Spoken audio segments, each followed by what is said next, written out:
The government today announced plans which could revolutionise rail travel across the north. Journey times from Manchester to Leeds would be slashed, creating what supporters say would be a new economic powerhouse. But there's plenty of criticism too.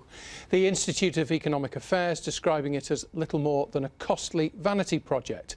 There's dismay in Liverpool as well. More on that in a moment. First, here's Annabelle with more detail on what was said today. Thanks, Roger. Dubbed HS3, it'll improve links with the northwest across the Pennines. There's no official route, timetable or money committed to the plans, but the report claims journey times could be halved. Travelling between Manchester and Leeds could go from under an hour to 26 minutes, whilst Liverpool to Leeds could be cut from 90 minutes to an hour. Other journeys east could also be reduced. Manchester to Hull down by approximately 20 minutes. Manchester to York down by approximately 15 minutes and Manchester to Newcastle down by around 22. The report also looks at Phase 2, the £50 billion link between the Midlands and the North. It's calling for a new hub to be built in Crewe and for that to be completed 6 years earlier than the rest of Phase 2 by 2027. The government will publish more details in March. Now, Naomi Cornwell has been looking at how all this could affect the region, and she's at Piccadilly Station in Manchester for us now. Naomi. Yes, Annabelle, HS2 is expected to transform the area here around Piccadilly Station in Manchester, and as well as all those extra passengers travelling from north and south between Manchester and London, the plan now is for this to become a hub for even more passengers travelling between east and west across the north of England. It's claimed HS3 could double the number of trains like this between Manchester and Leeds, with either a new track and tunnel under the Pennines or an upgrade to the existing line. And it's hoped that will encourage more people to travel between the two cities. Leeds and Manchester have 0.5% of people either way travelling between those two cities. Now, by all our analysis, that's dramatically lower than two cities of the size of Leeds and Manchester should have a lot more mobility.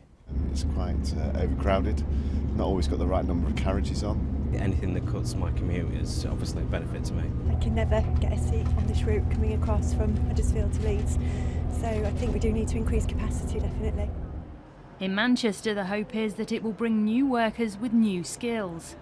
We start talking about having a common labour market, and it means that people in Manchester will be able to work in Leeds and vice versa, and that really is attractive to business, it's attractive to industry, it will help us grow even more jobs across the north. And at Piccadilly Station today, the proposals were welcomed by many. I think it's got to help the northern community a lot more than the one from south is. So we need to link the north together, really. I think the north needs some TLC regarding public transportation. There's no need for it, really. It's on Leeds, it's not long. I know it's expensive, but it should be worth it. I mean, if it delivers the service, then it will be worth the high cost. Sir David Higgins has also recommended there should be a new hub station for HS2, the high-speed link between north and south, in Crewe. Crewe has a rich railway heritage, but this really helps cement its future and recognises that it is a key gateway into the northwest. But a rail union has accused the government of hypocrisy. This afternoon, the RMT was leafleting passengers in Lancaster, part of their campaign against changes to franchises that they say are cutting jobs and services. We could end up with de-staffed stations, we could end up with closed ticket offices, service reductions and whacking great increases in fares as well. That's the proposals that are in black and white. This is at the moment a dream by some people in the Department for Transport. A northern powerhouse, all pie in the sky. It'll be at least a decade before we find out. And in fact, it could be a lot longer than that. That new high-speed line from London to here in Manchester is expected to be completed by 2027 at the earliest. At one stage, the prediction was 2032. And as yet, there's no predicted completion date for HS3. Naomi, thank you very much. Now, the timescale for the rail revolution may be unclear, but the feelings on Merseyside aren't. Business and political leaders there are decidedly unimpressed by today's HS3 announcement. Yeah, as things stand, there'd be no direct high-speed link for Liverpool, either south to Crewe or east to Manchester, and one lobby group says that that decision is crazy, as Andy Gill reports. At a college in Birkenhead, they're training the next generation of skilled engineers. Just the type of people and just the type of business who say they'd benefit if Merseyside had direct high-speed rail links. I think the opportunity for local businesses not to just trade within 12, 15, 20 miles of where we are, but the whole of the UK, I think it's an incredibly important opportunity.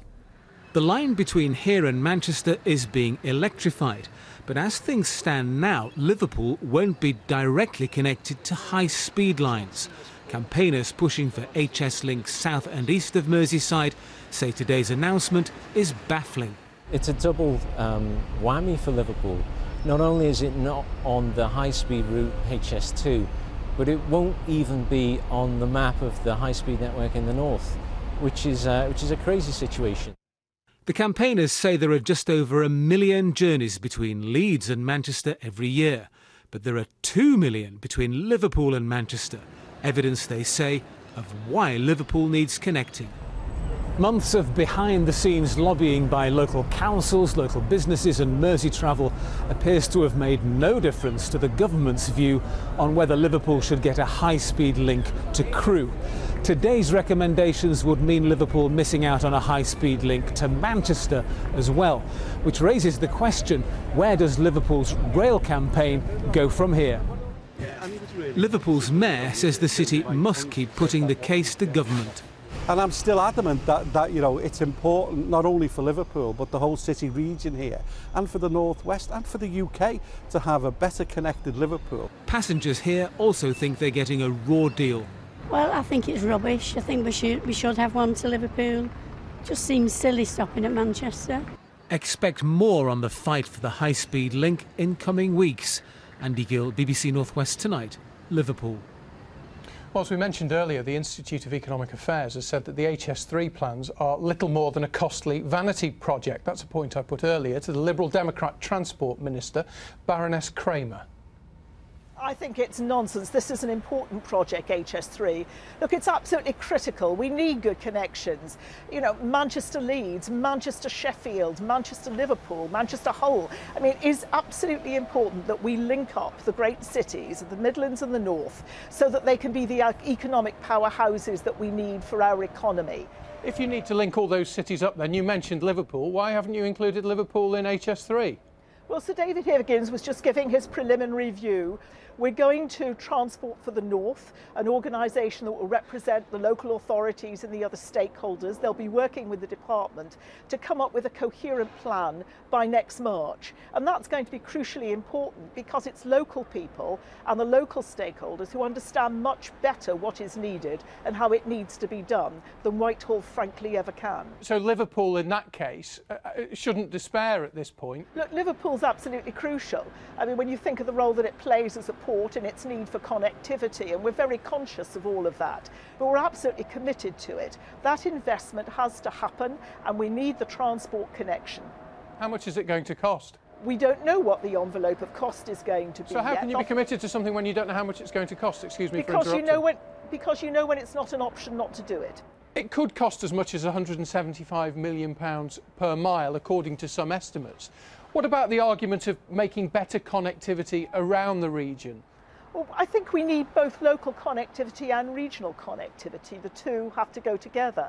London has become a very successful international city without a high-speed link to the north. If you do all of this work in the north and create this infrastructure in the north using HS3 as part of it, why therefore do we need HS2? Look, London's extraordinary. It's a more thriving centre economically than any other place across the rest of Europe. And the ability to say you can link in, say, to its financial skills, its advertising skills, all kinds of other strengths is a major selling point for the Midlands and the North. And HS2 delivers that. Baroness Kramer, thank you for your time.